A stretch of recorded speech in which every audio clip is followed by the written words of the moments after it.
Bienvenidos a los coloquios de eSanidad. Hoy vamos a abordar desde diferentes ámbitos la enfermedad pulmonar obstructiva crónica, la famosa EPOC, una patología con un importante nivel de infradiagnóstico, una alta mortalidad asociada y que consume un sinfín de recursos del sistema sanitario. Para hablar de todo esto contamos con los doctores Álvaro Agustí, catedrático de Medicina de la Universidad de Barcelona y presidente de la iniciativa GOLD, y el doctor José Luis Izquierdo, profesor de Medicina de la Universidad de Alcalá y jefe de servicio de neumología del Hospital Universitario de Guadalajara.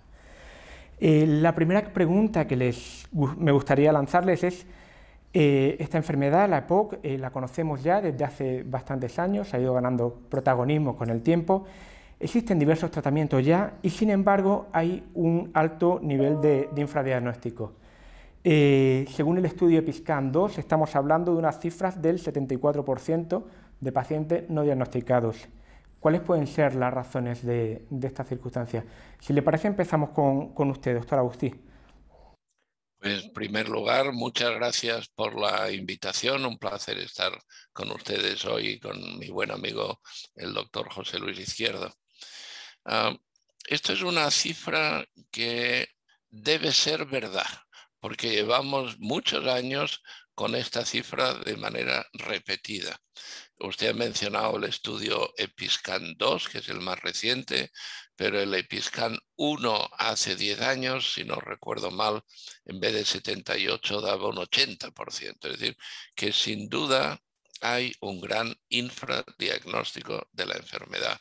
Y eso es muy importante, porque una enfermedad que no está diagnosticada no está tratada y por tanto tiene todas las consecuencias de una enfermedad no tratada. Entonces, ¿por qué puede pasar eso? Yo creo que hay varias razones que lo explican. Primero, porque el tabaquismo es uno de los factores de riesgo importantes de la enfermedad. No el único, ahora sabemos que no es el único y me gustaría volver después a esto, pero claramente el tabaco es un factor de riesgo muy importante. Y muchos fumadores que a la edad de 50, 60 años empiezan a tener síntomas, pues simplemente no quieren ir a ver al médico, porque sabe que lo primero que les va a decir es que deje de fumar, ¿no? Y a veces se autoengañan, dice, bueno, claro, yo ahora pues me ahogo porque me hago mayor. Oiga, mire al amigo suyo de al lado que tiene la misma edad que usted y va en bicicleta, ¿no? Y no se ahoga. Por tanto, los pacientes, y siento decirlo, pero creo que es verdad, tienen parte de responsabilidad.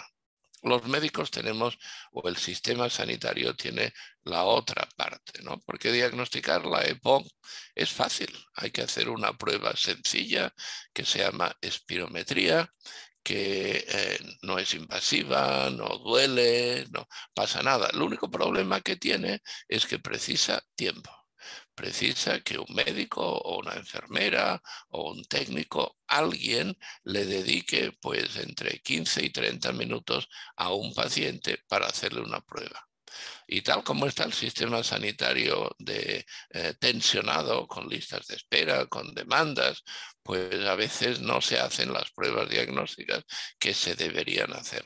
Por tanto, entre que los pacientes no lo piden y los médicos no tenemos tiempo, pues el resultado es catastrófico. El 80% de una enfermedad muy prevalente afecta a más del 10% de la población adulta en nuestro país, pues no está diagnosticado. Insisto, eso quiere decir que no está tratado. Sí, yo me gustaría, Álvaro, añadir otro punto de vista también. Yo creo que el infradiagnóstico es muy importante, las cifras lo dicen, y el problema es que esos pacientes van a acabar apareciendo más tarde, en peores condiciones y en una situación mucho más grave que genera más consumo de recursos. Pero yo creo que es solo una parte del problema. El problema es que cuando no haces las cosas bien, y el infradiagnóstico es un problema de que no se hace, o un síntoma de que no se hacen bien las cosas, lo que ocurre también es el sobrediagnóstico. Y el problema con el sobrediagnóstico puede ser igual o más catastrófico que el infradiagnóstico. Sobrediagnóstico es un paciente que le hemos puesto la etiqueta de EPOC, que no le hemos hecho la prueba fundamental, como decía el doctor Agustí, que es la espirometría, que por cierto vale 10 euros, es el coste de una espirometría, Y el problema es que ese paciente lleva un tratamiento que posiblemente no necesita, tratamiento costoso, y además no lleva el tratamiento de la enfermedad que produce los síntomas, que en este caso es una diferente a la EPOC. Puede ser un problema cardiológico de otro tipo. Entonces yo creo que tenemos un gravísimo problema de diagnóstico en nuestro medio, que afecta al infradiagnóstico, pero también al sobrediagnóstico. Al final es mal diagnóstico y todo pasa por querer hacerlo.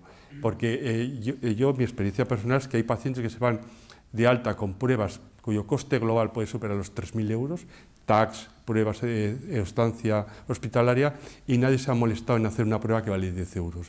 De hecho, hubo una auditoría en los principales hospitales valencianos, publicado hace 10 años, donde se había diagnosticado de EPOC a un montón de pacientes, se había generado un gran consumo de recursos sanitarios y más del 60% no se les había hecho la prueba que establece el diagnóstico, ni antes del ingreso ni durante el diagnóstico. Es como si ahora tratáramos el 30-40% de los pacientes de diabetes sin que nadie les haya diagnosticado o les haya hecho una glucemia. Parece abrumador este dato, pero es la verdad. El resultado es que tenemos un 30-40% de pacientes diagnosticados de EPOC que no son EPOC y un 75% de pacientes que no tienen el diagnóstico de EPOC y por lo tanto le estamos privando de un tratamiento.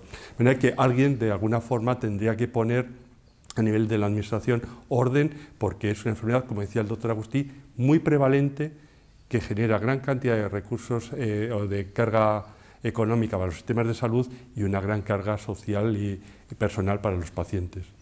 Yo estoy de acuerdo, José Luis, que el sobrediagnóstico es un problema, sin duda. Creo que cuantitativamente seguramente es mayor el problema del infradiagnóstico, pero hay que atajar ambos, ¿no? Y si me permites, quizás compartir con la audiencia un aspecto al que creo que cada vez damos más valor, pero que hasta ahora se ha dado un valor relativo, que es el de la salud respiratoria. Ya no hablamos de la EPOC o del asma, hablamos de tener unos pulmones saludables o no. Por ejemplo, antes decían que yo soy el presidente de la iniciativa GOLD, una iniciativa mundial. El día 17 de este mes, de noviembre, dentro de 15 días, es el Día Mundial de la EPOC. Y cada año GOLD escoge un lema para el Día Mundial de la EPOC. Y el de este año, si van ustedes a Google y lo buscan, verán que dice pulmones sanos, más importantes que nunca. Y no habla de la EPOC, habla de la salud respiratoria. Y el COVID es un ejemplo muy claro, ¿no? La pandemia que hemos tenido, el COVID es una enfermedad respiratoria. Y sabemos que las personas, por ejemplo, con EPOC, que tienen COVID, tienen un pronóstico peor. Por tanto, cuidar la salud respiratoria desde la infancia es muy importante. La espirometría de la que hablaba antes el doctor Izquierdo no solo sirve para diagnosticar EPOC, sirve para diagnosticar otras enfermedades respiratorias, el asma, las bronquiectasias, la fibrosis, otras, pero además investigaciones recientes demuestran que identifica un grupo de personas de la población general, si es que no tienen una espirometría normal, de riesgo de tener enfermedades no respiratorias, cardiovasculares, diabetes, incluso morirse prematuramente.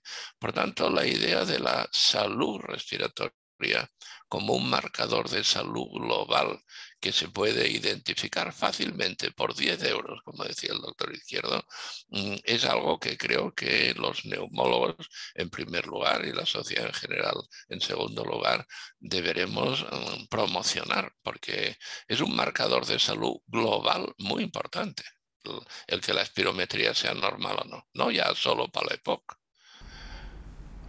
¿Sorprenden estos datos, sobre todo los de infradiagnóstico, en la cuarta causa de mortalidad en nuestro país en la actualidad? ¿Por qué existe tanta mortalidad asociada y podría ser esta enfermedad irreversible? Doctor Agustí. Bueno, en nuestro país, no sé yo ahora si es la cuarta, en el mundo es la tercera, dicho por la OMS, ya es la tercera.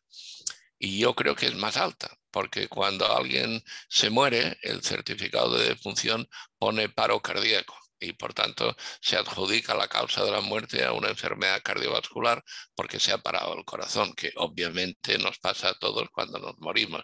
La pregunta no es si se ha parado el corazón, la pregunta es por qué se ha parado el corazón, qué enfermedades ha llevado a esto. Y sabemos ahora que con mucha frecuencia los pacientes con EPOC tienen otras enfermedades asociadas, por ejemplo, cardiovasculares.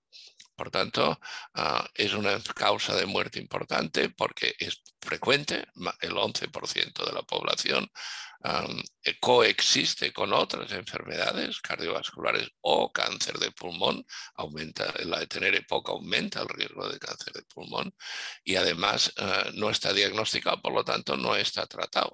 Lo que sorprendería es que no fuese una causa frecuente de muerte con estos antecedentes. Sí, a mí me gustaría también un poco añadir a lo que ha dicho el doctor Agustí. Más o menos se estima que el número de muertes en España está alrededor de los 30.000 fallecimientos por EPOC, pero es un poco lo que acaba de comentar el doctor Agustí. Muchas veces se mueren por otra causa, es la muerte fulminante, pero previamente hemos tenido 10, 15, 20 años de una muy mala calidad de vida, que no se identifica como causa de muerte, pero que ha sido lo que ha producido una mala calidad de vida de ese paciente y realmente lo que le ha condicionado su situación en los últimos 20 o 30 años. De manera que yo creo que sí que es importante el concepto de causa de muerte y la tenemos ahí, sea la tercera o la cuarta, con esos 30.000 fallecimientos, pero yo no infravaloraría que aunque haya estado vivo esos 20 años, cómo ha vivido ese paciente. Es dramático ver a un paciente sin poder respirar, arrastrando su carro de oxígeno y al final puede morir de un infarto, pero lo que le ha deteriorado esos 10, 15, 20 años no ha sido el infarto final, que es la causa de muerte, lógicamente, sino su propia EPOC. De manera que yo creo que una visión integral es una causa muy importante de muerte, pero es una causa mucho más importante de deterioro de calidad de vida y eso cada vez lo valoramos más. No se trata de vivir a toda costa, sino con buena calidad de vida. Sin duda, yo creo que lo que acaba de decir el doctor Izquierdo es importantísimo, es muy importante. Creo que hay otro elemento a comentar y discutir. Como decíamos antes, la EPOC tradicionalmente se ha considerado una enfermedad inducida por el tabaco y autoinfligida. Usted tiene EPOC porque es tonto y ha fumado toda su vida. Si no hubiera fumado, no tendría EPOC. Bueno, hoy sabemos que eso es verdad en la mitad de los casos. La mitad de los pacientes que a los 60 años se diagnostican de EPOC son o han sido fumadores y seguramente por eso tienen la enfermedad. Pero la otra mitad no. La otra mitad se debe a que el pulmón durante el embarazo de su madre o en la infancia o en la adolescencia, por una serie de razones, no se ha desarrollado bien. Eso no tiene nada que ver con una enfermedad autoinfligida. A la que ponemos en la película de la EPOC la foto de un adolescente, fumando o no, o de un niño prematuro, nacido prematuramente, que desarrolla los pulmones con dificultad, la película cambia y la enfermedad pasa a tener una visibilidad muy superior en la sociedad.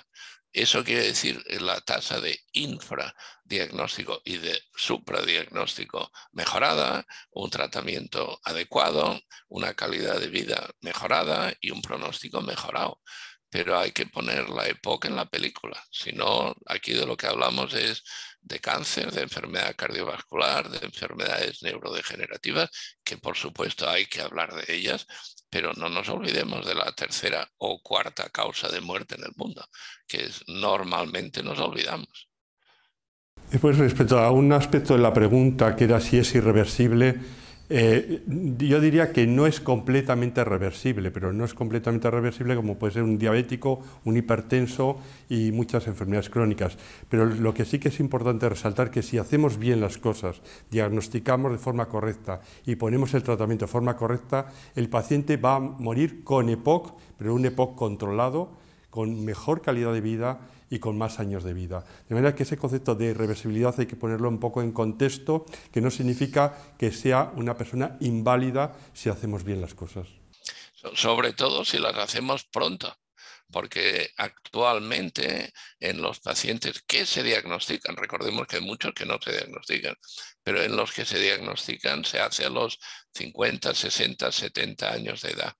Es tarde, llegamos tarde, tenemos que actuar antes, ¿no? Si los mismos tratamientos que tenemos ahora los aplicásemos a los 40 o a los 45 años de edad, pues muy posiblemente tendrían un efecto muy superior, porque no habríamos dejado que la enfermedad evolucionase tanto. Por tanto, mayor conciencia social, capacidad del sistema sanitario de diagnosticar, de tratar con los fármacos que tenemos, que son eficaces y seguros, y sobre todo hacerlo antes. Nos hemos de mover arriba en la franja de edad, irnos a lo mejor hay que acabar haciendo espirometrías en los colegios o en las universidades o en el ejército, no cuando la persona tiene 65 años. Hablaban de los tratamientos. ¿Cuál es el papel del tratamiento inhalado, por un lado, y hasta qué punto el cambio de hábitos de vida puede modificar la evolución de la enfermedad? Doctor Izquierdo. Cambios de hábitos de vida fundamentales. Una parte importante de esta enfermedad está asociada al tabaco, a tóxicos. Eso requiere un cambio total. De hecho, en este esfuerzo de hacer mejor las cosas tenemos que actuar antes, como decía el doctor Agustí, pero también en pacientes ya diagnosticados. Es curioso, pero un 20%, más de un 20% de los pacientes con EPOC grave en nuestro medio siguen fumando. Entonces, ¿eso es importante? Sí, porque no hay una concienciación aún de que ese es un tratamiento importante en el manejo de la enfermedad, y más en una situación como la que tenemos ahora, que hay un desabastecimiento de fármacos con este objetivo. Entonces, yo creo que, digamos que el objetivo del manejo de la EPOC en este sentido debería ser, por supuesto, evitar los efectos tóxicos, acciones de lo que decía el doctor Agustí, de salud general y más en concreto salud respiratoria, actividad física. Todo eso va a mejorar la situación del paciente. Y un dato muy importante también, el tratamiento bien realizado, que forma parte de este trípode de actividad física, etcétera, bien indicado, no solo o evita los síntomas del paciente, sino que previene complicaciones de futuro. ¿Cuál es el mensaje? Que ese tratamiento integral que englobe cambios de estilo de vida, medidas generales y tratamiento farmacológico puede hacer que cambiemos la historia natural de la enfermedad. Y de hecho, si lo hacemos bien, hay pacientes a los cuales les cambiamos. Doctor Agustí. Yo no puedo sino estar de acuerdo con el doctor Izquierdo, ¿no? Por supuesto. Quizás solo remarcar lo que hablaba antes de las etapas tempranas de la vida. Mire, nosotros tuvimos oportunidad de hacer un estudio en plena pandemia del COVID, aquí en Barcelona, y pudimos observar en pacientes que estaban ingresados por COVID hace un año, con una edad media de 50 años más o menos, que aquellas personas que ahora tienen 50 años con COVID, que habían nacido prematuramente o con bajo peso hace 50 años, tenían un riesgo de COVID grave 3 veces superior, ahora, 50 años después. Y me dirá, ¿y eso qué tiene que ver? ¿Cómo puede ser? Bueno, porque nos olvidamos de que después de nacer nos quedan 25 años de desarrollo. No nacemos adultos, nacemos niños. Y durante los primeros 25 años de nuestra vida pasan muchas cosas, buenas y malas.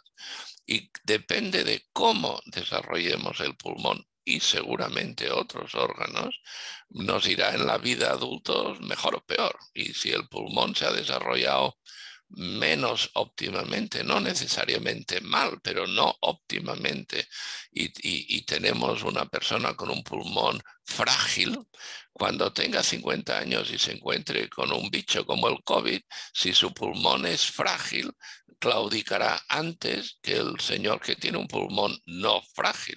Ya no le digo si fuma o si tiene infecciones de repetición o si tiene una mala dieta, en fin, muchas de las cosas del estilo de vida que hablábamos, ¿no? Por tanto, vuelvo a lo mismo, el concepto de salud respiratoria del adulto es muy importante, va mucho más allá de las EPOC o del asma o incluso del COVID, y empieza al nacer o en el momento de la concepción, 9 meses antes, ¿no? Los pediatras dicen que los 2000 primeros días de tu vida son claves, y tienen razón. Los 2000 son los 9 meses de embarazo y el primer año y medio. Que tengas vacunas, que tengas buena nutrición, que tengas lactancia materna, que los padres no fumen, en fin, son muchas cosas. Y ese concepto de que nacemos y nos quedan 25 años de desarrollo, durante los cuales pueden pasar muchas cosas y condicionar la salud respiratoria y la salud en general después, y el envejecimiento saludable, es un concepto que creo que es fundamental. Seguimos con el problema de la prevención o la falta de prevención, pero me gustaría abordarlo una vez que se ha producido ya el diagnóstico. Las exacerbaciones suponen un punto de inflexión tanto en la salud del paciente como en su calidad de vida. ¿Cómo podemos actuar para prevenirlas y evitar que progrese más todavía la enfermedad? Doctor Agustí. Lo primero que hay que hacer es explicarle a la gente qué quiere decir esto de las exacerbaciones, porque yo creo que la mayoría de la población no lo entiende, ¿no? Todo el mundo entiende lo que es un ataque al corazón, o todo el mundo entiende lo que es una embolia cerebral, ¿no? Un ictus. Pero le preguntamos a la gente, ¿qué es una exacerbación de EPOC? Y va a contestar, mande, ¿cómo dice? Una exacerbación de EPOC podría ser un ataque pulmonar en vez de un ataque cardíaco. De hecho, en Holanda ya se está promoviendo el uso de este término en vez del de exacerbación. ¿Qué quiere decir? Pues que un paciente, en este caso con EPOC, que está más o menos controlado con su medicación habitual, de repente se pone malito y empieza a tener más síntomas, se ahoga más, el oxígeno puede no funcionar adecuadamente, en fin, muchas veces tiene que ir a visitar al médico, a veces ingresar en hospital, a veces en una UCI y a veces no salir de la UCI. Es decir, que no es ninguna broma. El tener estos ataques pulmonares es un evento muy serio durante la historia natural de esta enfermedad. ¿Qué se puede hacer para prevenirlos? Primero, diagnosticar la enfermedad. Si no está diagnosticada, no está tratada. Si no está tratada, no prevenimos nada. Segundo, evitar elementos que puedan provocar estos ataques pulmonares. Por ejemplo, no usar el tratamiento correctamente o simplemente dejar de usarlo. Por ejemplo, seguir fumando. Por ejemplo, no estar vacunado de la gripe, de la neumonía, del COVID o de la pertusis, de la tosferina. En fin, ejercicio físico habitual, nutrición correcta, todo eso sin duda ninguna ayuda a prevenir y a reducir de manera muy significativa estos ataques pulmonares. No sé si el doctor Izquierdo quiere añadir alguna cosa. Sí, yo creo que antes el doctor Agustí ha comentado un punto que para mí es clave, que es el actuar antes. Realmente cuando se produce una exacerbación ya hay mucho recorrido de la enfermedad. Muchas veces ya tiene un grave deterioro de su función pulmonar y ocurre lo mismo que puede ocurrir, un ejemplo que todos pueden entender a nivel de enfermedad cardiovascular. Cuando uno tiene un infarto ha habido mucho recorrido antes con deterioro en las arterias coronarias, se ha estado o se debería haber trabajado en el control de la tensión, del colesterol, para evitar ese ataque final que es el infarto y que es el que de alguna forma crea un nuevo rumbo a la enfermedad. En la EPOC es lo mismo. Si diagnosticamos antes, ponemos esas medidas preventivas que se han comentado, al final puedo tener una EPOC, pero no es lo mismo un paciente con EPOC que le hemos detectado en la fase inicial con un 90% de función pulmonar y que no me va a dar guerra y que con un tratamiento muy sencillo se va a poder manejar perfectamente por su médico de atención primaria, su especialista, y va a vivir con la misma calidad de vida que podemos vivir cualquiera de nosotros, a ese paciente que no hemos hecho las cosas, no hemos diagnosticado precozmente, no hemos puesto puesto las medidas preventivas y que va a aparecer porque va a acabar apareciendo, pero ya en unas condiciones de gran deterioro. Yo creo que no es aceptable que una persona hoy acabe debutando siempre con infartos agudos de miocardio. Monitorizamos la hipertensión, monitorizamos la dislipemia para evitar eso. ¿Por qué esperamos a que el paciente con EPOC llegue a unas condiciones de discapacidad de que prácticamente no puede hacer su vida social porque se va, como decía el doctor Agustí, se va autolimitando y que dé la cara con una exacerbación? Dejamos a los pacientes que debuten a todos con un infarto. Entonces tenemos que hacer una estrategia realista donde diagnostiquemos correctamente y actuemos antes. Yo creo que ese es un concepto muy importante porque hacerlo de forma precoz va a ahorrar costes, el paciente no se va a deteriorar y es importante porque el 80% de los costes, sobre todo asociados a hospitalización, lo generan alrededor de un 20% de los pacientes. Si evitamos que eso ocurra, abarataremos la enfermedad.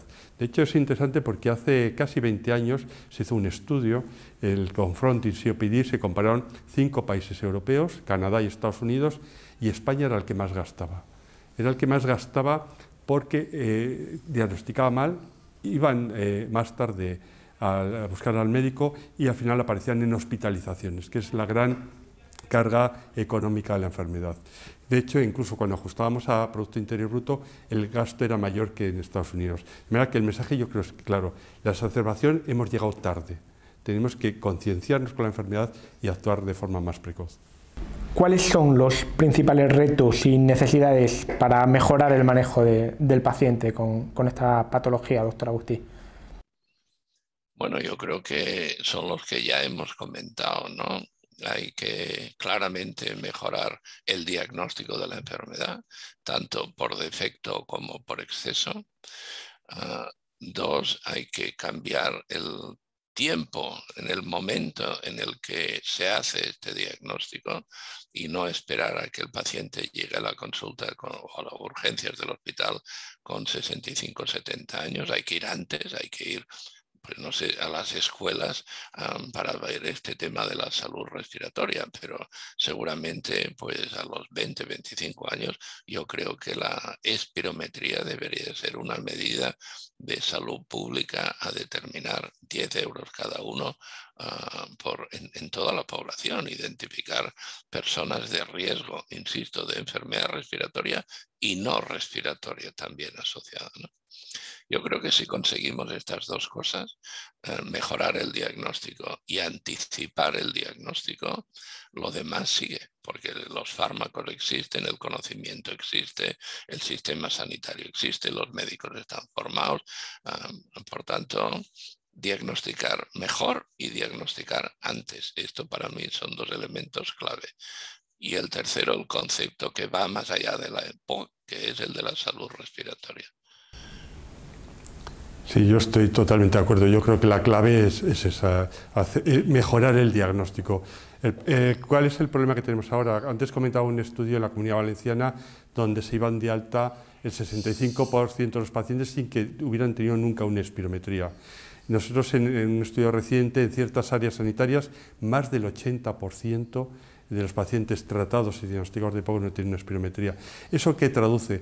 Yo creo que traduce una cierta desidia en el manejo de la enfermedad, una falta de poner en valor lo que esto supone en deterioro de calidad de vida al paciente, y yo creo que es un aspecto muy importante, también lo ha comentado el doctor Agustí, es como que se castiga al paciente porque se asume que se produce por haber fumado. Yo creo que esto no se hace con un infarto agudo de miocardio y también el tabaco influye en el desarrollo. Entonces tenemos de alguna forma que poner en valor lo que podemos hacer por estos pacientes.